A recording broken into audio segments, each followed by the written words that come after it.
السلام علیکم ورحمۃ اللہ وبرکاتہ۔ ایم بابو تنولی اپنے دیکھنے سننے چاہنے والوں کے لیے ڈھیر ساری دعائیں لے کر ایک مرتبہ پھر حاضر ہے۔ اللہ و تبارک و تعالی سب کو اپنے حفظ و امان میں رکھے۔ آج بہت ہی اہم اور ضروری ایک حدیث آپ کو سنانے لگا ہوں۔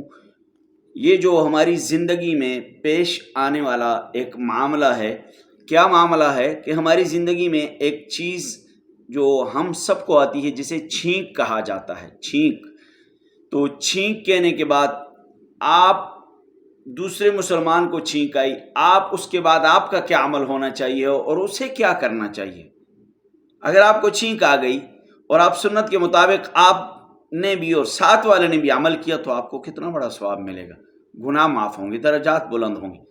تو آپ صلی اللہ علیہ وسلم نے فرمایا، حضرت ابو ہریرہ رضی اللہ تعالی عنہ کی حدیث ہے، اذا عطس احدکم فلیقل، کہ جب آپ میں سے کسی کو چھینک آ جائے تو وہ کیا کہے گا؟ الحمدللہ، الحمدللہ علی کل حال۔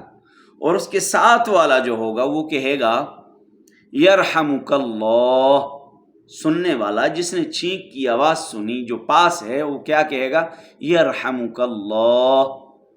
اور پھر جسے چھینک آئی وہ دوبارہ یوں دہرائے گا، یہدیکم اللہ ویصلح بالکم، یہدیکم اللہ ویصلح بالکم۔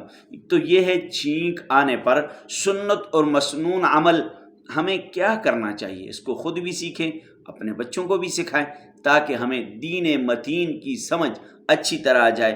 امید ہے کہ آپ کو ایم بابو تنولی کی یہ ویڈیوز اچھی لگی ہوگی اور معلوماتی لگی ہوگی۔ اس کو خود بھی سیکھیں، دوسروں کو بھی سکھائیں اور شیئر ضرور کیجیے۔ السلام